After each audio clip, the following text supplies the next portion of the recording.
नमस्कार दोस्तों, हम लेकर आ चुके हैं आप लोगों के लिए 20 मिनट में सभा की 50 ताज़ा और बड़ी खबरें बताएंगे। दोस्तों, प्रधानमंत्री नरेंद्र मोदी के ऊपर जमकर भड़के राहुल गांधी। कहा फिलहाल मूर्ति जिस तरीके से छत्रपति शिवाजी महाराज की मूर्ति टूटी, माफ़ी नहीं देगी महाराष्ट्र की जनता। आखिरकार क्यों दोस्तों? अखिलेश यादव ने योगी सरकार को जमकर लपेटा। कहा लाल रंग का मतलब ये लोग नहीं जानेंगे जिनके खुद के काले कारनामे हैं, गंजे भी लगाएंगे लाल टोपी। क्यों? आखिरकार दोस्तों, भारतीय जनता पार्टी को लगने वाला है महाराष्ट्र में बड़ा झटका। बहुत बुरी तरीके से बीजेपी चुनाव हारने वाली है। और कैसे दोस्तों हेमंत विश्वकर्मा ने फिर से उगला जहर। जो 2 घंटे का मुस्लिमों के लिए जुमे के दिन ब्रेक हुआ करता था, उस ब्रेक को ख़त्म कर दिया। बताएंगे क्यों भड़क गए तेजस्वी यादव। तमाम मुद्दों पर होगी बात, लेकिन उससे पहले अगर आपने अब तक हमारे चैनल को सब्सक्राइब नहीं किया तो कर लीजिए। पास में एक घंटी आएगी, इसको भी दबाइए ताकि हमारे हर वीडियो की अपडेट आपको मिल पाए। आपको बताते चले दोस्तों, नरेंद्र मोदी की माफ़ी पर फूटा राहुल गांधी का गुस्सा। कांग्रेस ने बीजेपी को जमकर लपेटा। दरअसल दोस्तों, राहुल गांधी का सहारा लेकर पीएम नरेंद्र मोदी ने छत्रपति शिवाजी महाराज की जो मूर्ति ढह गई, अब माफ़ी मांग रहा है। दोस्तों, ये वही सरकार है जिसने महाराष्ट्र की सरकार गिराकर सरकार बनाई, या यूँ कहते कि चोरी कर ली महाराष्ट्र की सरकार। अब दोस्तों, भारतीय जनता पार्टी को पता है कि वो महाराष्ट्र भी खोने वाली है और महाराष्ट्र में विपक्ष की यानी कि इंडिया गठबंधन की सरकार बनेगी 101%। लेकिन दोस्तों, बीजेपी को डर लग रहा है कि हमारे हाथ से महाराष्ट्र न चला जाए, क्योंकि महाराष्ट्र भैया जाना माना वो है दोस्तों शहर, और सब जानते हैं कि महाराष्ट्र में फिल्म सिटी ये सब कुछ है। लेकिन उससे भी बड़ी बात ये कि महाराष्ट्र में हमेशा उद्धव ठाकरे का और कांग्रेस का दबदबा रहा है, और इस बार भी वही दिखाई दे रहा है कि इन्होंने भले ही सरकार चुरा ली, लेकिन महाराष्ट्र में इंडिया की सरकार बनने जा रही है। एक तरफा जीत नज़र आ रही है। इसी से बीजेपी बौखलाई हुई और डरी हुई है कि महाराष्ट्र हमारे हाथ से जाने वाला है। हरियाणा में इनका डब्बा गुल होने वाला है, हरियाणा भी इनके हाथ से जाएगा। और दोस्तों, झारखंड में भी बीजेपी का गेम ओवर ही है लगभग। खैर, झारखंड में बीच का है, देखते हैं क्या होता है। लेकिन इन 2 राज्यों में बीजेपी बुरी तरीके से हार रही है, महाराष्ट्र और हरियाणा। अब सबसे बड़ी बात दोस्तों, भारतीय जनता पार्टी ने कल प्रधानमंत्री कहते हैं कि मैं हाथ जोड़कर माफ़ी मांगता हूं, सर झुकाकर, जो ये सब कुछ हो गया, मूर्ति गिर गई। किस से दोस्तों नरेंद्र मोदी माफ़ी मांगेंगे? आपने राम मंदिर बनवाया, करोड़ों रुपए लगाकर राम मंदिर की छत टपक रही है। यही है आपका सबका साथ सबका विकास? यही नहीं, आपने करोड़ों रुपये बर्बाद कर दिए जनता के, सिर्फ अपना दबदबा दिखाने के लिए आपने नया संसद बनाया, और उस नए संसद की छत जो है दोस्तों टप टपक रही थी और बाल्टियां लगी हुई थी। लोग हंस रहे थे कि ऐसा सीन तो हमने फिल्मों में देखा है सिर्फ। तो इस देश का प्रधानमंत्री का भ्रष्टाचार हर चीज़ में दिखाई देता है। बात सिर्फ छत्रपति शिवाजी महाराज की मूर्ति की नहीं है, उनके अपमान की भी है दोस्तों। मूर्ति टूटी, उनका कितना अपमान हुआ ये आप अच्छे से जानते हैं। चलिए बढ़ते हैं एक और अगली बिग ब्रेकिंग की तरफ। बता दोस्तों, अगली जो बड़ी खबर निकल कर आ रही है दोस्तों, आपको बताते चले जो है असम के सीएम का दोस्तों फिर से उगला जहर। असम के सीएम ने मुसलमानों का 2 घंटे का ब्रेक किया ख़त्म। दरअसल दोस्तों, अगर हम बात करें बीजेपी नेताओं की या फिर बीजेपी के सीएमओ की, तो इनको बाकायदा अलग से ट्रेनिंग दी जाती है कि मुस्लिम विरोधी वर्ड बोलना है और मुसलमानों को तंग करना है। हमारे देश के जो अल्पसंख्यक है उन्हें परेशान करना है। लेकिन ये लोग नहीं जानते दोस्तों कि जिस दिन जनता का झापड़ पड़ेगा ये नीचे गिर जाएंगे। और इस बार लोकसभा में जनता का झापड़ इनके गाल पे पड़ा, और वो भी ऐसा पड़ा कि छाप छोड़कर चला गया। अब हेमंत विश्वकर्मा ने जो 2 घंटे का ब्रेक मिलता था दोस्तों जुम्मे के दिन नमाज़ पढ़ने के लिए विधानसभा में, उस ब्रेक को ख़त्म कर दिया है। उनका कहना है इससे अच्छे से विधानसभा की कार्रवाई हो पाएगी। अब आप समझ सकते हैं दोस्तों कि ऐसे लोग जिससे भाईचारा बढ़ता है, जिससे नमाज का टाइम मिले 2 घंटे का, इससे क्या जाता है दोस्तों? ये वही लोग हैं जब अगर छोटी सी कांवड़ यात्रा भी निकलती है तो पूरे रोडों को ब्लॉक कर देते हैं। लेकिन अगर कोई दोस्तों आप समझिए सड़क पर नमाज़ पढ़ रहा होता है साइड में जुमे के दिन या फिर ईद के दिन, तो 2 घंटे के लिए या आधे घंटे के लिए ये लोग रास्ता नहीं रोक सकते। कहते हैं अंदर नमाज़ पढ़ो, बाहर मत पढ़ो। ये इनका डबल झोलकीपन है दोस्तों, दोगलापन है। यही नहीं, अब इस पर तेजस्वी यादव बहुत बुरी तरीके से भड़क गए। तेजस्वी ने कहा कि इन लोगों का सिर्फ एक ही मकसद है, अल्पसंख्यक को परेशान करना और अल्पसंख्यकों के बारे में नफरत और घृणा फैलाना ताकि हमारे देश में मुस्लिम भाइयों को परेशान किया जा सके। तेजस्वी ने बहुत अच्छी बात की दोस्तों कि बीजेपी की सिर्फ एक ही मंशा होती है, अल्पसंख्यकों को परेशान करना और उनके खिलाफ फिर से एक बार हिंदू मुसलमान का जो है मोमेंट बनाना। लेकिन दोस्तों मैं अखिलेश यादव का मुझे यहाँ पर एक बात याद आ रही है। तेजस्वी ने तो जो कहा ही है, अखिलेश की भी मुझे एक बात याद आ रही है दोस्तों कि हिंदुत्व का दिया अब सांप्रदायिक दिया फड़फड़ा रहा है दोस्तों। दरअसल बीजेपी अच्छे से जान चुकी है कि अब उसका हिंदुत्व वाला कार्ड फेल हो चुका है। जनता को 10 साल से बेवकूफ़ बना रहे बीजेपी के लोग। अब एक चीज़ समझ जाएं कि इस बार हिंदू मुसलमान कुछ भी कर लो, तुम लोग जितना दम है कर लो, कहीं का भी सीएम कर ले, चाहे असम का कर ले, उत्तर प्रदेश का कर ले, लेकिन अब हिंदुत्व को फैला नहीं पाओगे क्योंकि ये देश भाईचारे से चलेगा, प्यार मोहब्बत से चलेगा। और सबसे बड़ी बात, ये देश बाबा साहब अम्बेडकर के संविधान से चलेगा, किसी के बाप की जागीर नहीं है ये देश। अभी हमने देखा भोपाल मध्य प्रदेश का सीएम कह रहा है कि यहाँ रहना होगा तो जय कृष्ण का नारा देना होगा। अब आप समझिए दोस्तों ये क्या है, ये सीएम है या फिर दोस्तों सड़क छाप कोई इंसान जो इस तरीके की भाषा का यूज़ कर रहा है कि भारत में रहना होगा तो ये कहना होगा। अरे भैया भारत तुम्हारे बाप का है या फिर तुम लोगों ने भारत को बनाया है? ये मत भूलो कि भारत के लोगों ने तुम्हें सीएम बनाया है, तुम्हें कुर्सी दी है। तो इस चीज़ को कोई ना भूले कि ये देश सबका है और सबका रहने वाला है, किसी के बाप की जागीर नहीं है ये देश जो इनका ये बोलने से कुछ हो जाएगा दोस्तों।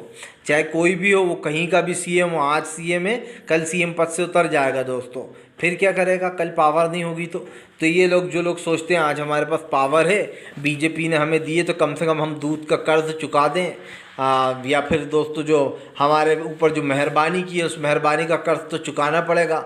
2-4 कड़वे बोल देते हैं, मुस्लिम विरोधी बातें कर देते हैं, हिंदू मुसलमान कर देते हैं, जिससे बीजेपी हमसे खुश हो जाए। तो बीजेपी के सीएमओ की यही कहानी है। हर राज्य में हर जगह बीजेपी के खास कर कुछ सीएम तो ऐसे हैं जो जानबूझ के नफरत फैलाने का काम करते हैं, बैठे बिठाए लोगों की उंगलियां करते हैं दोस्तों। और इन्हें पता है इनके बोलने से कुछ होने वाला नहीं है, और हमें भी पता है दोस्तों कि इनके बोलने से कुछ नहीं होने वाला, लेकिन फिर भी ये इस तरीके की बातें बोलते हैं तो बुरा तो लगेगा ही, जाहिर सी बात है। फिलहाल चलिए बढ़ते हैं एक और अगली बिग ब्रेकिंग की तरफ। बता दोस्तों अगली जो बड़ी खबर निकल कर आ रही, भारतीय जनता पार्टी के ऊपर जमकर भड़कते हुए नजर आए दोस्तों जो संजय रावत बोले महाराष्ट्र की जनता माफ़ नहीं करेगी, अगर नाक भी रगड़ दोगे तब भी। छत्रपति शिवाजी महाराज का अपमान किया है तुम लोगों ने।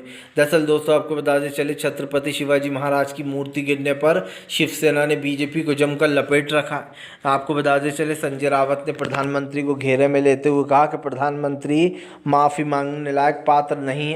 किस से माफ़ी मांगोगे आपने छत्रपति शिवाजी महाराज की मूर्ति ही नहीं बल्कि लोगों का अपमान भी किया है। यही नहीं दोस्तों, संजय रावत ने बीजेपी को जमकर लपेटे में लेते हुए कहा कि पूरी दुनिया देख रही है आज यहाँ पर क्या हो रहा है। और यही नहीं दोस्तों, ये कहीं पहला इंसिडेंट तो नहीं था, इतने सारे इंसिडेंट हुए हैं और वो सारे इंसिडेंट आपके सामने हैं। अगर बात सिर्फ छत्रपति शिवाजी महाराज की होती तो लोग सोचते। प्रधानमंत्री ने दोस्तों कई जगहों के उद्घाटन किए और ज़्यादा से ज़्यादा उद्घाटन दोस्तों पूरी तरीके से असमर्थ रहे। सबसे बड़ी बात ये, राम मंदिर का उद्घाटन किया, पहली ही बारिश में मंदिर की छत टपटप टपकने लगी। कितना अच्छा विकास है नरेंद्र मोदी का। और उसके बाद दोस्तों नंबर आता है जो है यहाँ पर संसद का, जो कि करोड़ों रुपए लगाकर बनाया गया है, और वो करोड़ों रुपए आपकी मेरी हम सबकी जेबों से छीना गया है। जीएसटी लगाकर, टैक्स लगाकर, एक छोटे से साबुन पर भी 10 रुपये का लेते हो तो 2 रुपये जीएसटी देना पड़ती है।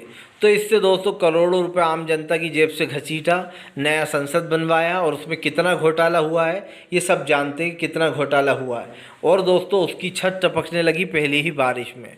तो सवाल वही है दोस्तों कि जब संसद की छतें ही टपक रही हैं तो फिर दोस्तों इसमें कैसा सामान लगाया गया, ये सबसे बड़ा सवाल बनता है। कौन सा माल लगाया गया है, किस सीमेंट रेत का यूज़ किया गया है, ज़्यादा समझ में ही नहीं आ रहा रेत में दोस्तों सीमेंट है या सीमेंट में रेत है, क्योंकि जिस तरीके से छत टपकती हैं नरेंद्र मोदी का विकास सामने आ ही जाता है।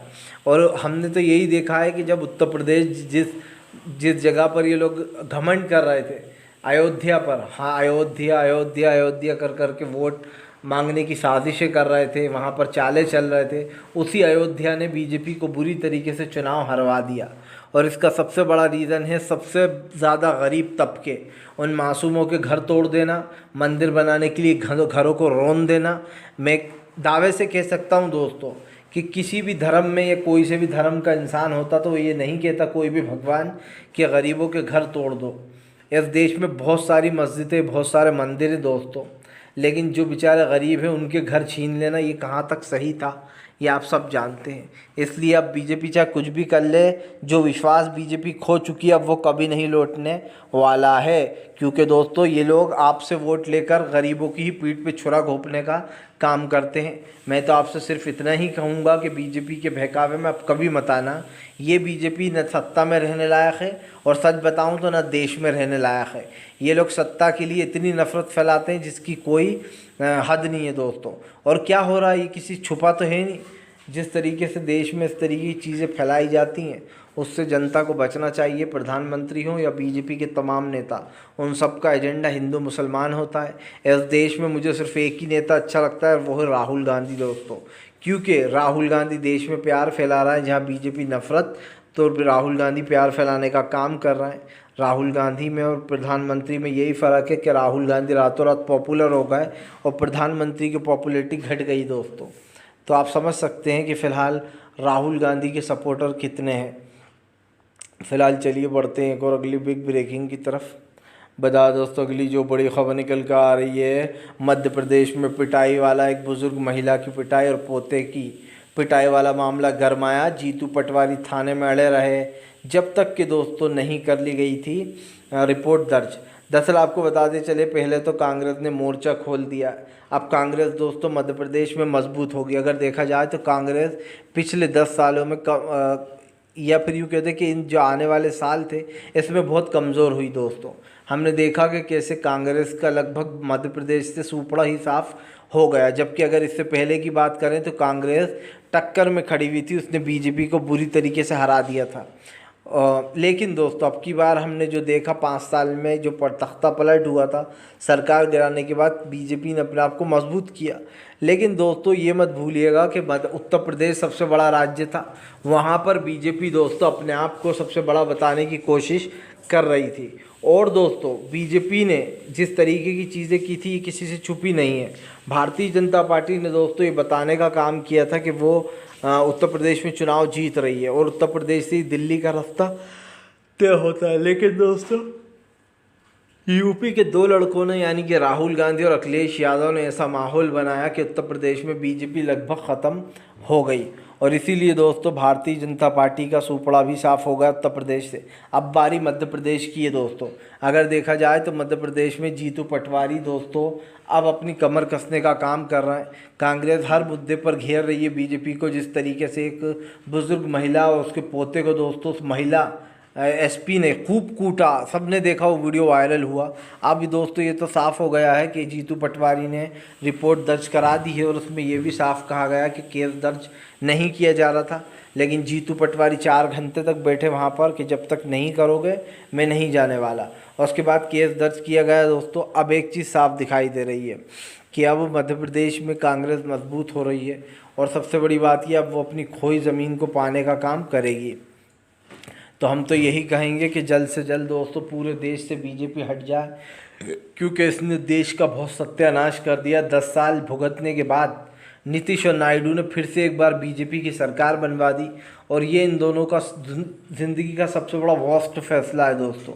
आज नहीं, इन्हें कल ज़रूर पता चलेगा जब जनता इन्हें उठाकर बाहर फेंक देगी। आज इनकी सरकार बनी है, कल किसी और की बन जाएगी, फिर देखते हैं क्या होता है। फ़िलहाल दोस्तों चलिए बढ़ते हैं एक और अगली बिग ब्रेकिंग की तरफ। बता दोस्तों अगली जो बड़ी खबर निकल कर आ रही है, भारतीय जनता पार्टी के ऊपर जमकर भड़कते हुए नजर आए दोस्तों संजय सिंह बोले अरविंद केजरीवाल देश के सच्चे नेता, बीजेपी वाले उनको रोक नहीं सकते। अरविंद केजरीवाल जेल तोड़कर आएंगे जनता के सपोर्ट से। दरअसल आपको बताते चले दोस्तों, दरअसल अरविंद केजरीवाल अभी भी जेल में बंद हैं। हालांकि ईडी के मामले में उनको राहत मिल गई थी, लेकिन वहीं से उनको सीबीआई ने गिरफ्तार कर लिया था कोर्ट से ही, जिसके बाद लंबा समय से केजरीवाल जेल में बंद हैं। आपको बताते चले अभी कुछ दिन पहले ही मनीष सिसोदिया जेल से बाहर निकले थे लगभग 18 महीने बाद। ऐसे में मनीष सिसोदिया ने बहुत लंबा समय बिताया जेल में। तो अगर देखा जाए दोस्तों, तो अगर आप विपक्ष के नेता हो तो बीजेपी ने नया चलन शुरू किया है, विपक्ष के नेताओं को जेल में डालो, लंबे समय तक डालो। लेकिन कल जब एक फैसला आया उसकी सबने तारीफ़ की। अब संजय सिंह ने भी उस फैसले की तारीफ़ की और कहा है कि बीजेपी के आधे पर कट गए हैं। दरअसल दोस्तों आपको बताते चले, ईडी क्या करता था कि जिन लोगों को वो गिरफ्तार करता था उन लोगों को ही गवाह बना लेता था, उन लोगों को डरा धमका कर ये कहता था उसके ख़िलाफ़ गवाही दे दो, केजरीवाल के ख़िलाफ़ दे दो, इन लोग के ख़िलाफ़ दे दो, और फिर उनको गवाह बना लेता था। मतलब जिसको गिरफ्तार किया है, जो जुर्म में है दोस्तों, उसको बेल देकर उसको ही गवाह बना लेता था। अब सुप्रीम कोर्ट ने साफ कहा है कि गवाहों को सबूत नहीं माना जाएगा। आप गवाह पेश कर सकते हो कि इसने ये किया है, उसने वो किया, लेकिन इन गवाहों को अब सबूत के तौर पर नहीं देखा जाएगा। मतलब कि दोस्तों अगर देखा जाए तो जो गिरफ्तारी की वजह बताती थी ईडी कि हमारे पास ये सबूत है, ये गवाह है, ये कह रहा है ऐसा, अब उसको गवाह को सबूत नहीं माना जाएगा, सिर्फ गवाह ही माना जाएगा, गवाही देने वाला। क्योंकि दोस्तों अगर देखा जाए तो देखिए आजकल गवाह तो कुछ भी झूठ बोल देता है। आप उसके मुंह में पैसा डालो वो कुछ भी बोल देगा, जो कहानी आप उसको सुनाओगे। कुछ लोगों का तो काम ही ये होता है अदालत के बाहर खड़े होते हैं झूठी गवाहियाँ देना, और बहुत सारे लोग ऐसे मैंने देखे।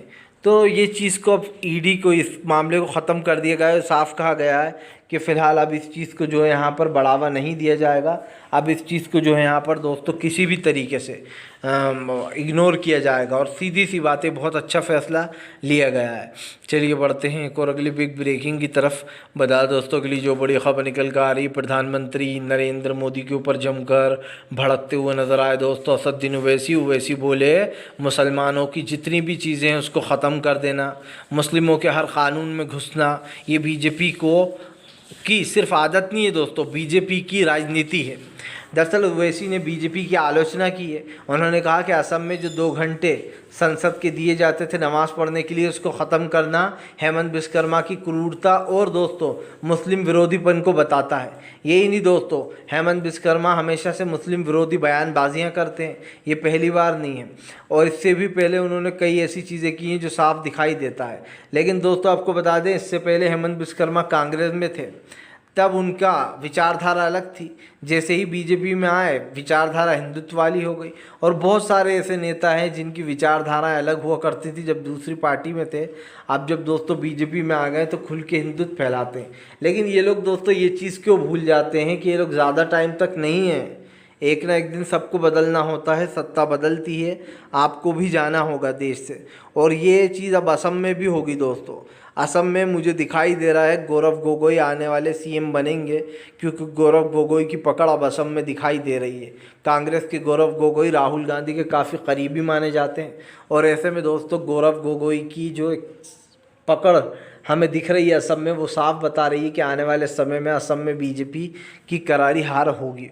लेकिन उससे भी बड़ी बात यह है दोस्तों कि इस वक्त राहुल गांधी ने बीजेपी को जमकर लपेटे में ले लिया, और सबसे बड़ी बात यह है दोस्तों कि असम के मामले में ओवैसी ने बीजेपी को घेरा और कहा कि इससे पहले यूनिफॉर्म सिविल कोड आया, CAA आया, और दोस्तों लव जिहाद आया, यही नहीं धर्मांतर आया, सब जितने भी कानून देश में बन रहा है ऐसा लगता है सिर्फ एक धर्म के लिए, वो है मुसलमानों के लिए। दोस्तों गिन लीजिए, अगर मैं झूठ बोल रहा हूँ तो सारे के सारे अब तक जितने भी कानून बनाए गए वो सिर्फ मुस्लिमों के ख़िलाफ़ बनाए गए। लेकिन दोस्तों ये लोग चाहे जो कर लें, एक दो को पत्थरबाजी की जेल में ठूस दें, सालों साल जेलों में रखें, तब भी दोस्तों देश की जनता इनसे डरने वाली नहीं है। ये एक को निशाना बना सकते, 2 को निशाना बना सकते, लेकिन अगर सब लोग एकजुट हो गए दोस्तों, जिस दिन एकजुट हो गए तो आप समझिए दोस्तों बीजेपी का हाल क्या होगा। सब ने अभी देखा है बांग्लादेश में क्या हुआ, और उसके बाद भी सरकार की मनमानियाँ दोस्तों ख़त्म नहीं हो रही हैं। इससे पहले हमने देखा था श्रीलंका में भी सरकार की मनमानियों के कारण जो है क्या हुआ था। तो कम से कम सरकारों को समझना चाहिए दोस्तों जनता की भावनाएं भी, सिर्फ एक धर्म को टारगेट करने से या उन्हें घेरने से सच्चाई बदल नहीं जाएगी। आप कल भी बीजेपी की सरकार कल भी निकम्मी थी, आज भी है, और आने वाले 10 साल अगर और भी रहे तब भी निकम्मी ही रहेगी। हालांकि अब 10 साल तो छोड़िए, 10 दिन ये सरकार चले वही बड़ी बात है, क्योंकि ये जो लंगड़ी सरकार है ये अपना समय पूरा कर ले वही बड़ी बात है। इसके बाद